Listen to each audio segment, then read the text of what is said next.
everybody. I'm Phil Brandt, President and CEO of AAIM Employers Association, and welcome to This Week at Work. This Week at Work is the only show about the workplace that offers you front row seats and a microphone, featuring experts in human resources and employment law to bring you practical, timely, and accurate insights so you can more effectively lead your organization. It's Thursday, September 21st, episode 249. In the ultra-competitive world of business, understanding attrition rates is crucial. Well, brace yourself for a groundbreaking episode as we hand the mic to professional statistician Kevin Keller, who specializes in crunching numbers using reliability statistics to predict employee tenure and attrition. I mean, if you've ever had a gut feeling that a new hire might not last, imagine if you had the numbers to anticipate it sooner. And as always, we encourage you to get involved in the show, so speak up, take the poll, and ask your questions throughout the show. All this and more on This Week at Work.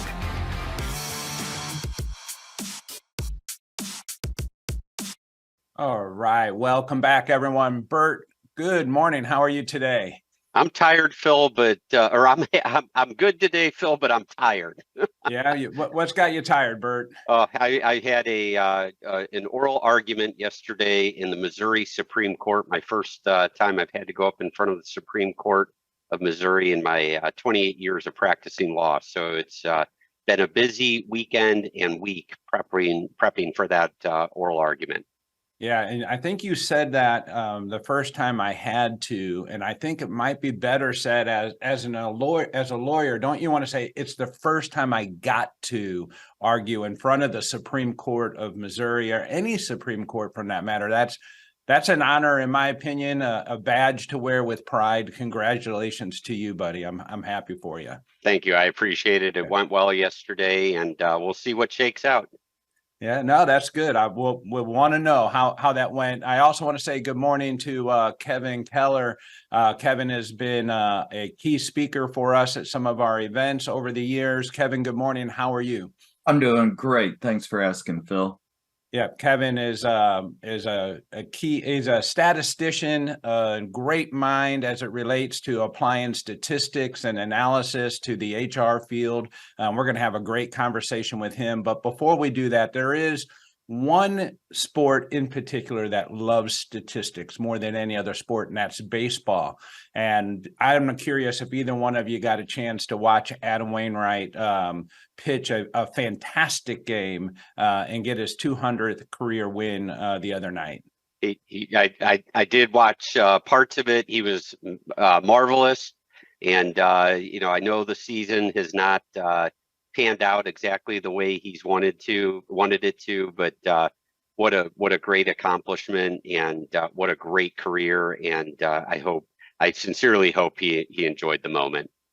Yeah, it was a lot of fun. I did watch that game. I kind of tailed off about midway through the season when I realized the Cardinals just didn't have what it was going to take to be at their usual level of performance. But I think Kevin would tell us statistically every organization has to go through these types of changes from time to time, and hopefully his stats would tell us that, hey, next year they're going to be right back up on top.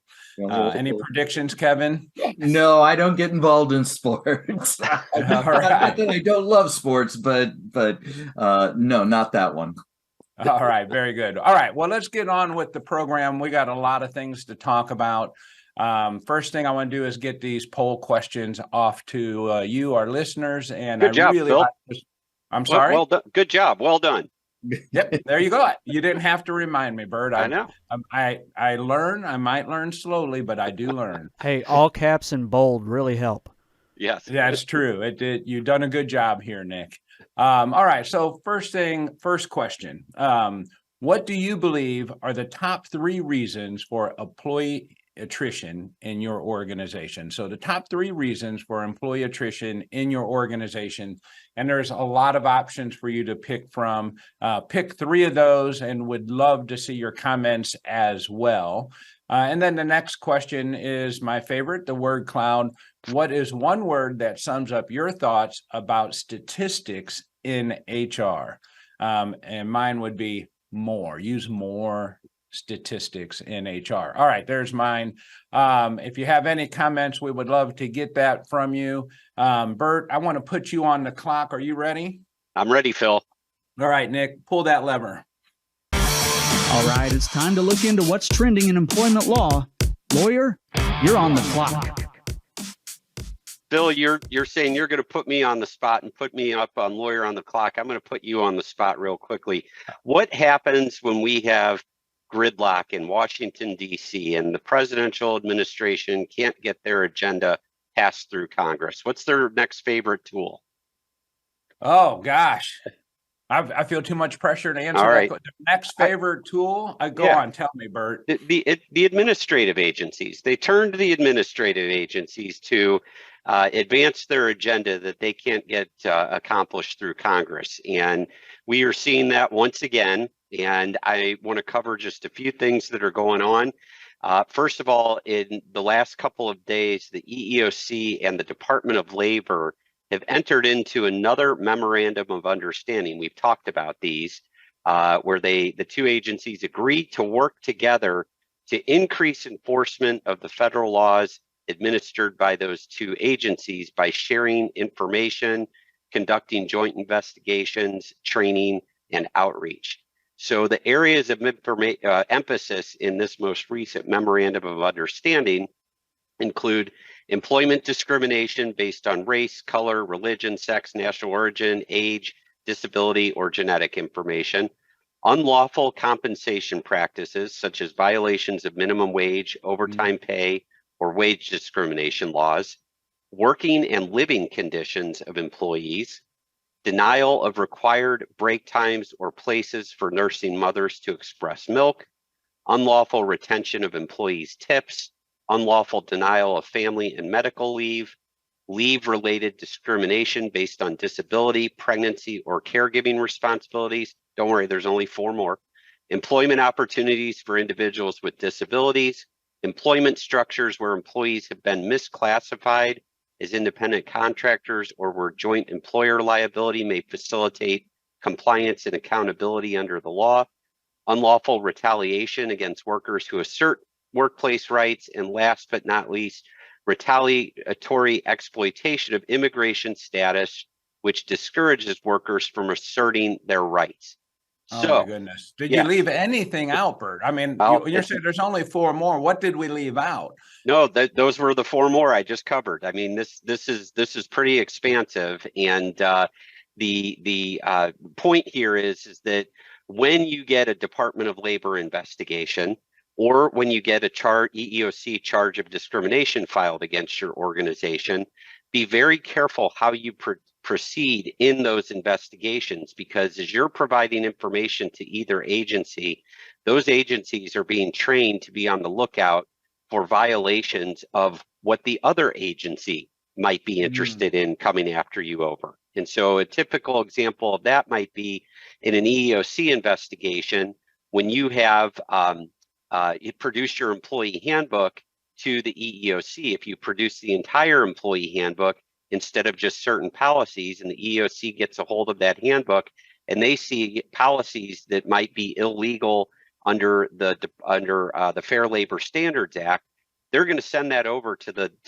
Department of Labor, and boom, you're going to be involved in another investigation from a different agency, even though there was no complaint. So just encouraging employers to be very alert about how they're responding to the claims of the various agencies, and to be on guard that despite the fact that one agency might be coming into your organization to conduct somewhat of a targeted investigation, that very well may implicate and get you involved in another agency's investigation. Okay. Yeah, that's really complicated. Burt, I got to just ask one question, because I was listening to you go through that list, and it was quite expansive. You mentioned living conditions. Help me with what that might be. Yeah, as it relates to employers. Is this when employers are providing living quarters? Yes, that's exactly right. When employers provide living quarters, typically think of like migrant type workers that move around the country depending on the various seasons or I shouldn't have said migrant workers, agricultural workers. Please excuse my faux pas there.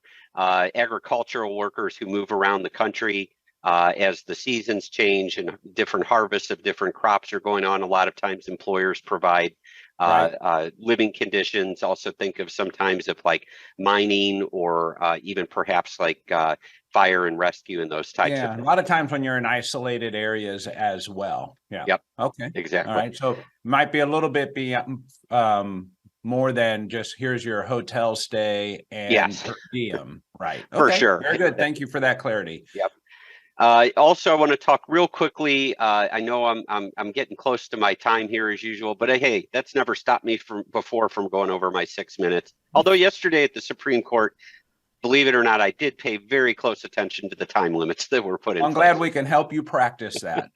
Thank you. So I also want to mention that the NLRB is also being very active right now. They are looking at trying to make employers who delay bargaining pay for the costs of those delays. In other words, raises and benefits that employees might have received through negotiations had the employer come to the table on time. Under current law, employers who unlawfully refuse to negotiate with the union that has been certified as the bargaining representative just simply face an order from the board requiring them to bargain. The current NLRB, also through their general counsel, Jennifer Abruzzo, who we've talked about many times on the program, she's now trying to force employers to have to pay for those delays. So that would reverse a 1970 board decision. So it's quite an old precedent. As I mentioned before, Ms. Abruzzo is also trying to ban what are called captive audience meetings. That is when employers hold meetings on the employer's own time while they're paying the employees to explain to the employees why they believe unionization is not in the best interest of the employer or the employees. That precedent goes all the way back to 1948. And Ms. Abruzzo is trying to eliminate the ability of employers to conduct those captive audience meetings. There's also a couple of other things that they're looking at, including something called contract coverage restriction. That would reverse a 2019 rule known as MV Transportation that held employers can make changes to employees' working conditions without bargaining with the union if the action is within the compass or scope of a management rights clause in their contract. Phil, I know that one will hit home for you. Typically, employers will make changes in terms and conditions of employment if they have the right to do so under their management rights clause. The 2019 ruling had done away with a previous board test that required proof that a union agreed to a quote unquote clear and unmistakable waiver of its rights to bargain over the issue. And if we return to that pre-2019 standard, I think that most employers would be prepared to handle this because they were sort of used to that previously. And then finally, I want to make one more point that the NLRB is looking at. Ms. Abruzzo has asked the NLRB to undo a Trump era ruling, and that also was in place before the Obama era. So an old standard that got overturned during Obama and then put back in place during Trump, that restricts worker email use so that employees cannot use the employer's email system to campaign and to try to promote unionization in the facility. And she is seeking to undo that ruling and again put in place that unions can use the company's email system to promote unionization. And then the last thing I want to talk about real quickly is that just to remind people, the Department of Labor, again, I know we talked about it last week, is proposing a substantial increase to the salary threshold for FLSA's white collar exemptions. They're looking at taking that, increasing that by over 50% from $684 per week to $1,059 per week, and taking the highly compensated employee threshold from $107,432 per year to $143,988 per year, and also proposing automatically updating those earning thresholds every 3 years. Why am I reminding you about this? Because if you get caught without preparing for this, you are going to be faced with all of a sudden a lot of people who you consider to be salaried exempt, in particular those employees who are making, somewhere between $35,568 right now and approximately $60,000. Those employees who you consider to be exempt right now, they may become non-exempt, which means that they're entitled to overtime pay. So this is going to take a lot of thought, a lot of analysis, and I urge you to get on top of this issue before it goes into place. Yeah, no doubt that will be very interesting to see how that one shakes out. I got to tell you, everything going on in the world of labor, it definitely feels like they are flexing their muscles, doesn't it? 100%, Phil. And like I said, we're seeing this because they can't get their agenda passed through Congress. An absolute example of this has been the law that's been talked about forever, the PRO Act, which is the Protecting Right to Organize Act, which I've said contains a wish list of everything the unions have wanted for the last 50, 60, 70 years. That's not going to pass with this divided Congress right now. And so what the Biden administration is doing is they're trying to backdoor a lot of the provisions of the PRO Act through the NLRB.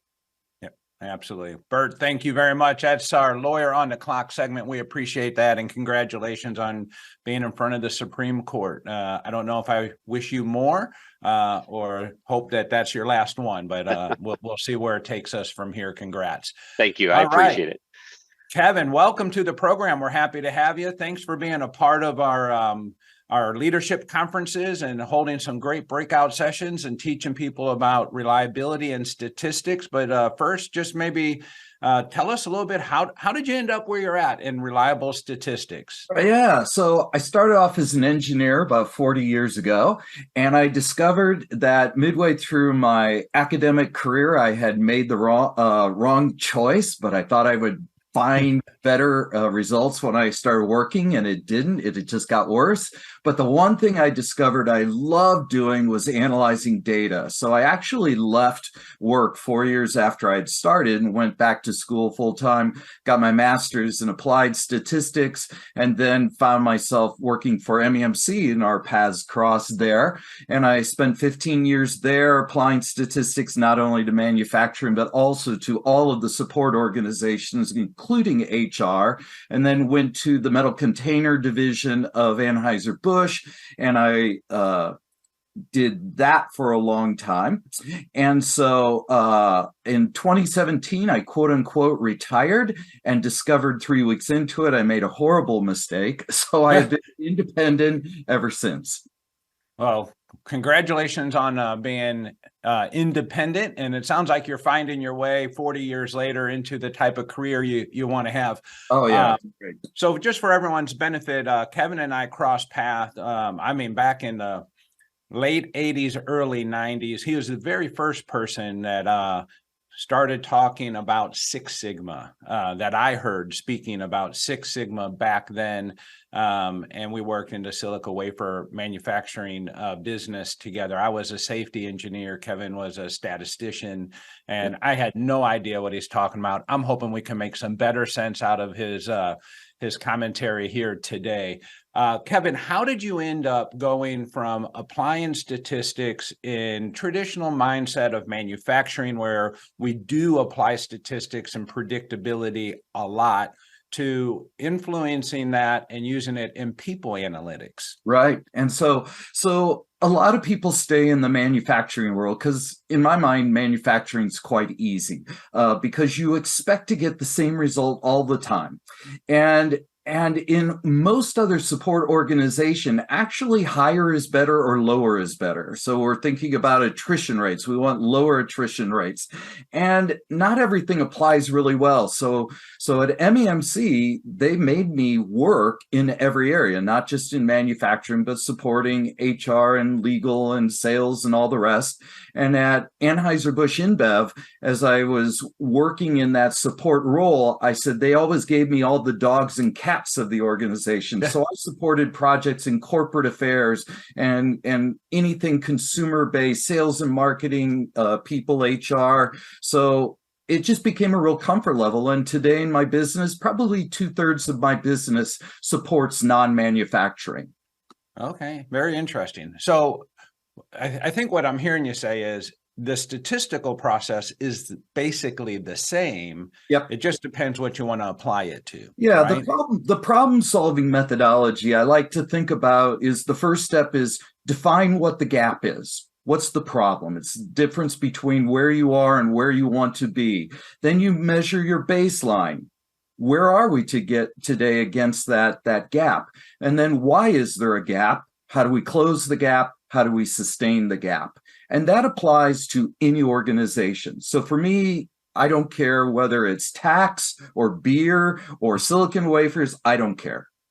Gotcha. All right. So when you work with organizations and you're talking about applying statistics, let's say to attrition rate, Right. being able to predict attrition, tell us kind of how does that usually go? You're talking with the CEO and they might be in any industry, Right. and you're like, well, I can help you with that Correct. predictability.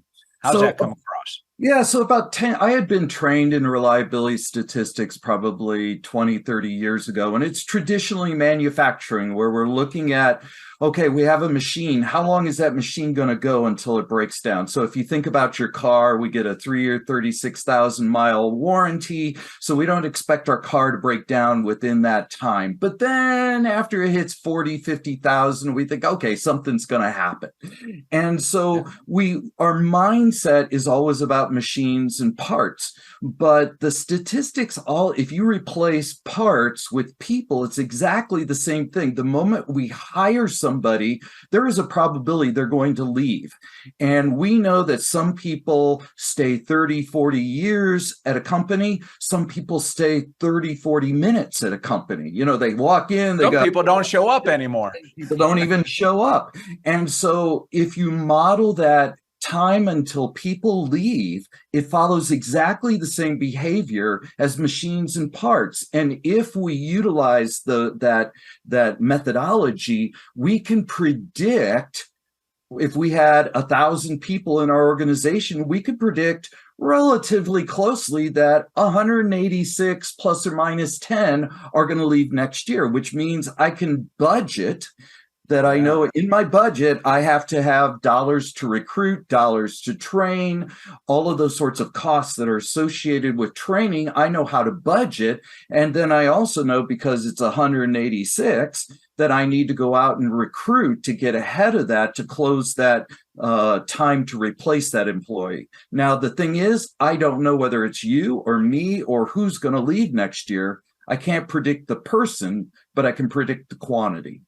Absolutely. You know, that's really interesting. So in many of our roundtables where we get our HR professionals and other business leaders together and we're talking about things, I will often ask this question to people. I'll say, when you hire a new employee in a particular position, pick the position, it doesn't matter. How long do you expect them to stay? Right? It's a great question. And a lot of times, and at no fault to anyone, because the industry has evolved or is evolving from, well, I expect them to stay forever because my CEO, you know, has worked here for 30 years and they expect that person will stay forever. That's not realistic anymore. So I think that is a very relevant question. And what are just like some insights? How would we go about discovering how to measure that? Well, and this all ties into the overall thought of your second polling question about, you know, statistics with HR, is we don't teach HR professionals the statistics that they need to be successful because it's hard. It's not statistics 101.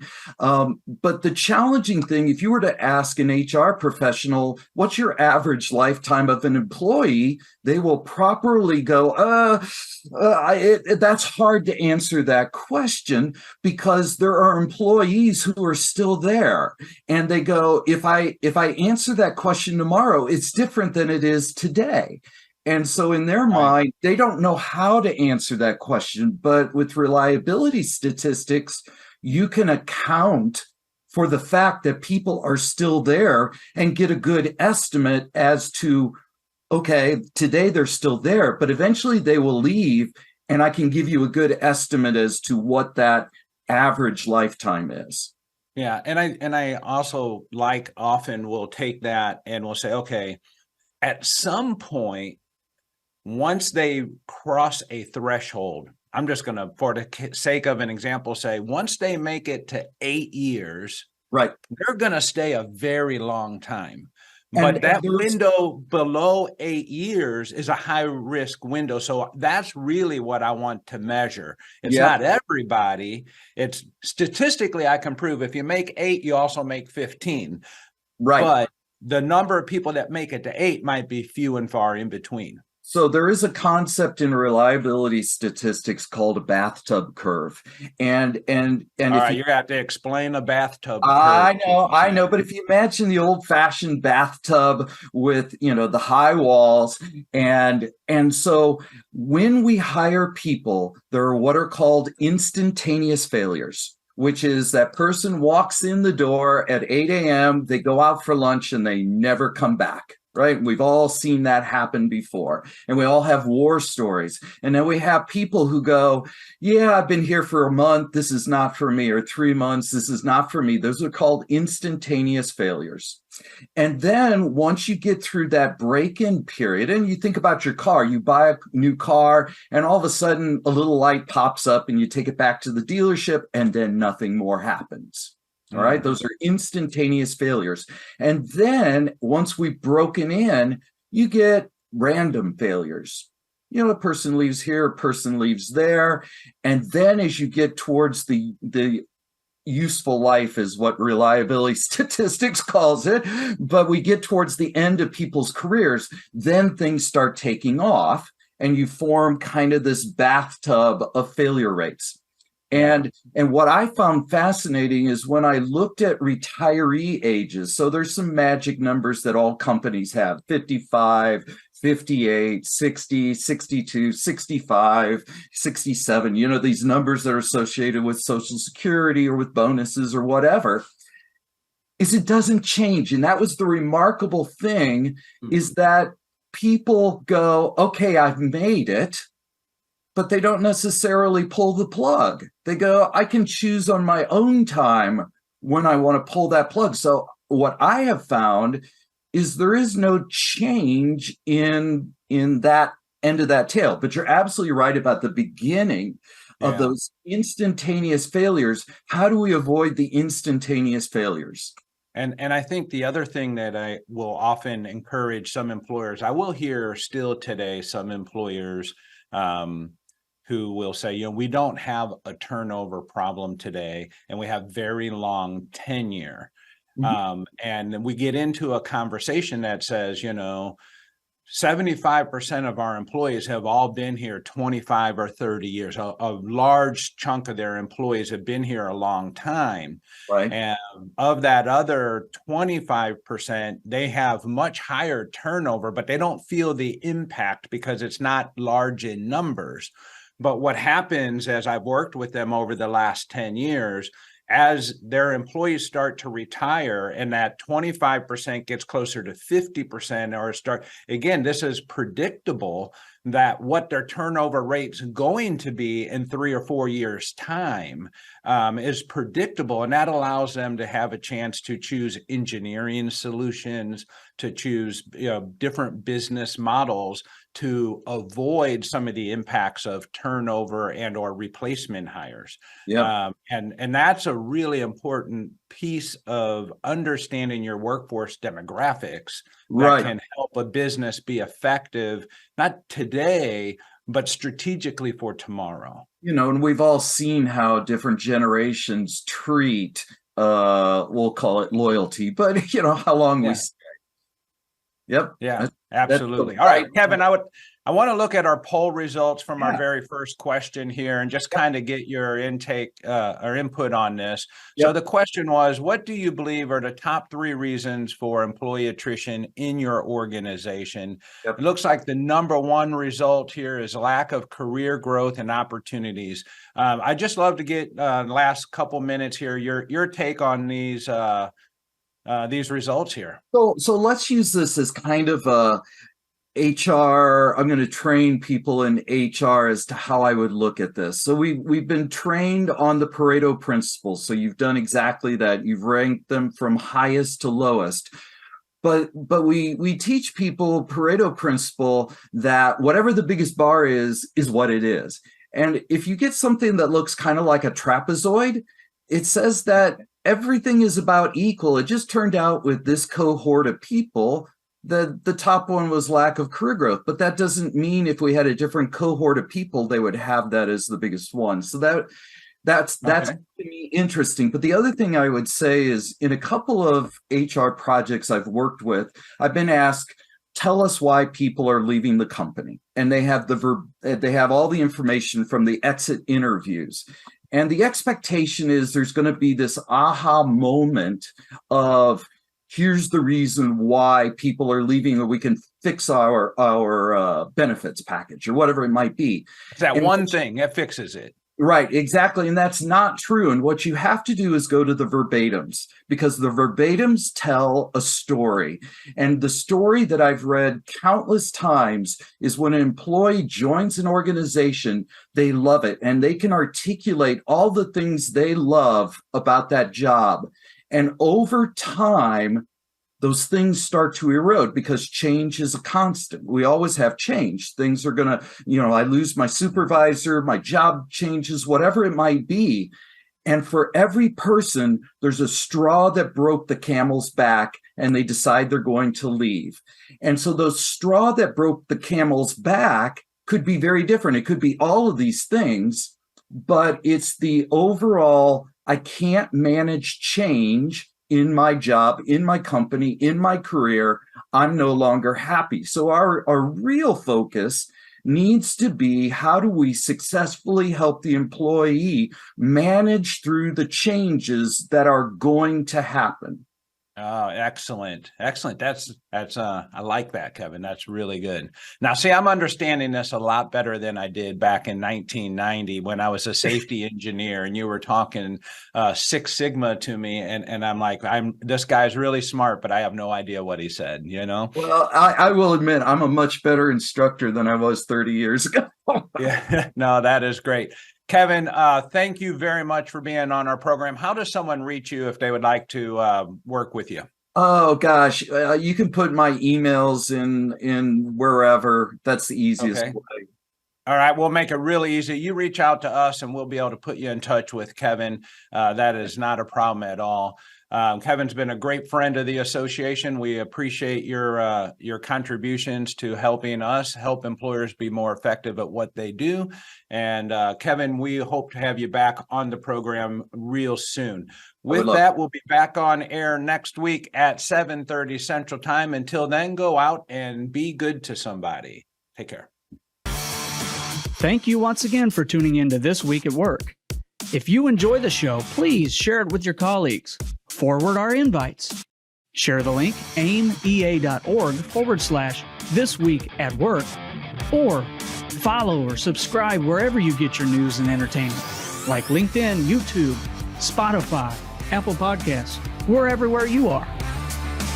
And you can be part of the show. Send your questions and comments anytime to info@thisweek.work. We'll see you next week, 7:30 a.m. Central Time, when we discuss what's happening this week at work.